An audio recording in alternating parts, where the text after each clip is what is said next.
Salam əziz müəllimlər, bugün sizinlə metal ilə işləmək üçün iş yeri, alət və tərtibatlar haqqında öyrənəcəyik. Gəlin müəllimlər, vaxt itirmədən keçək mövzumuza. Metalla işləmək üçün xüsusi təchiz edilmiş iş yeri lazımdır. Bəli, metalın əl ilə emalı üçün iş yeri, çilingər verstakı və kombinə edilmiş verstakdır. Tamamilə doğrudur. Yadınızdadsa, biz sizinlə keçən dərslərimizdə nə öyrənmişdik? Demişdik ki, oduncaq ilə işləmək üçün iş yeri haradır? Təbii ki, xarrat verstakı. Bugün artıq metal bölməsinə keçdiyimizə görə bizim metal ilə işləmək üçün iş yerimiz çilingər verstakı və kombinə edilmiş verstak olacaq. Yəni biz burada sadəcə metal ilə işləyə bilərik. Oduncaq ilə işləmək üçün isə xarrat verstakı lazımdır bizə. Daha sonra şəkil 1-ə baxsanız müəllimlər, burada çilingər verstakı, kombinə edilmiş verstak göstərilib. Hətta onların hissələri də göstərilib. Gəlin tanış olaq. Şəkil demək bir də ağda göstərilib çilingər verstakı. Ümumiyyətcə çilingər verstakı 6 hissədən təşkil olunub. Gəlin görək onun hansı hissələri var. Çilingər verstakında ümumiyyətcə müəllimlər metal karkas, yəni 1 ilə işarə edilmiş hissə metal karkas hissəsidir. Daha sonra 2 də göstərilib stol üstü qapaq. Biz ona həm qapaq da deyə bilərik, stol üstü də deyə bilərik. 3 də qoruyucu tor, yəni ekran. Bəzən buna ekranda deyirik, qoruyucu tor da deyə bilər. Yəni bunu qarışdırmayın. Yəni hər ikisi deyilə bilər. Olar ki, hər ikisini verməz, gətirib ekranı verər və onda biz onu səhv götürə bilmərik. Yəni doğru götürməliyik. 4-də isə məngənə var. 5-də yeşiklər üçün alət göstərilib və 6-da isə oturacaq. Ümumiyyətcə, bu kombinə edilmiş verstakda da belədir. Sadəcə kombinə edilmiş verstak ilə çilingər verstakının bir hissəsi var ki, o fərqlidir. Deyirsiniz ki, bu hansı hissəsidir? Burada görürsünüz, çilingər verstakında alətləri yığmaq üçün yeşik var. Amma kombinə edilmiş verstakda yoxdur. Deyirsiniz ki, bəs müəllim, testlərdə nə cür verəcək? Deyəcək ki, çilingər verstakı ilə kombinə edilmiş verstakın demək fərqli cəhəti nədir? Götürəcəksiniz ki, çilingər verstakında dedik yeşik üçün alətləri yığmaq üçün yeşik var, amma kombinə edilmiş verstakda yoxdur. Daha sonra keçək digər hissəyə.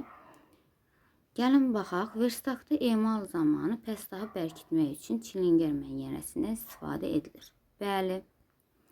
Deməli, biz xarrat verstakında demişdik ki, pəstahı bərkitmək üçün dayaq və pazdan, xüsusilə də sıxaclardan istifadə edirdik. Çilingər verstakında isə artıq biz pəstahı bərkitmək üçün məngənədən istifadə edəcəyik. Ona görə burada onun adı keçir. Məngənə bəs hansı hissələrdən təşkil olunub? Məngənənin 5 hissəsi var. Gəlin baxaq görək hansı hissələrdən təşkil olunub. Birinci hissəsində göstərilib, bir də qeyd olunub vint. 2. Hərəkətsiz dodaq. 3-də hərəkətli dodaq verilib. 4-də dayaq çatısı. 5-də isə dəstək, yəni link verilib. Bəzən dəstək verməz, sadəcə link verər. Biz onu götürəcəyik. Yəni, məngənənin 5 hissəsi var və 5 hissəsi də bunlardır. Təkrar edək. Vint. Daha sonra dəstək hissəsi var, dayaq çatısı, hərəkətli dodaq və hərəkətsiz dodaq hissəsi var.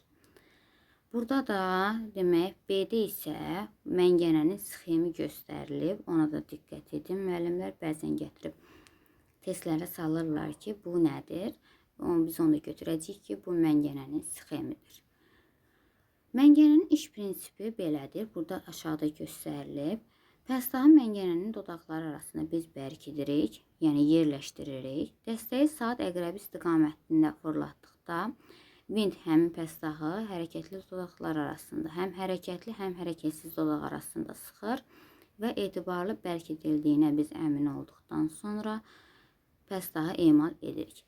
Baxın, burada da müəyyən ardıcıllıq var. Yəni, məngənənin olar ki, testlərdə düşər ki, məngənənin iş prinsipi, onların müəyyən ardıcıllıqla hansı əməliyyatlar yerinə yetirilir? Gəlin baxaq. Birinci, biz pəstahı dodaqlar arasında yerləşdiririk. İkinci gələcək, dəstəyi saat əqrəbi istiqamətində fırladırıq ki, işlək vint pəstahı demək, həmin dodaqlar arasında sıxsın. Etibarlı 3-də deyir ki, 3-cü mərhələmiz olacaq ki, etibarlı bərk edildiyinə əmin olduqdan sonra isə biz artıq pəstaha emal edirik. Məngənənin sxemində, yəni bizim buradakı bu şəkli nəzərdə tutur ki, burada nə göstərilib? Hərəkətin bir halqadan digərinə ötürülməsi göstərilib. Yəni bu şəkli nəzərdə tutur. Onu onsuz bayaq da dedim ki, diqqət edin. Daha sonra metalın emalı üçün versakdan başqa digər alət və tərtibatlardan da istifadə edilir. Gəlin baxaq şəkil 3-ə. Bəli. Deməli, burada hal-hazırda bizim metal ilə işləməyimiz üçün alət və tərtibatlar göstərilib. Tərtibatlar burada göstərilib, sağanaqlar, sonra əymə tərtibatları, daha sonra isə alətlər göstərilib. Alətlərin hər biri də qeyd olunub, göstərilib. Bunların şəkillərinə də nəzər yetirin. Deməli, müəllimlər, sağanaqların hansı növləri, hansı formaları var desəm, burada göstərilir.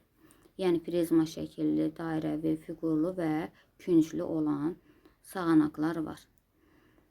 Burada da əymə tərtibatlarını görürsünüz. Hal-hazırda burada demək əymə tərtibatları var. Digərləri isə alətlərdir.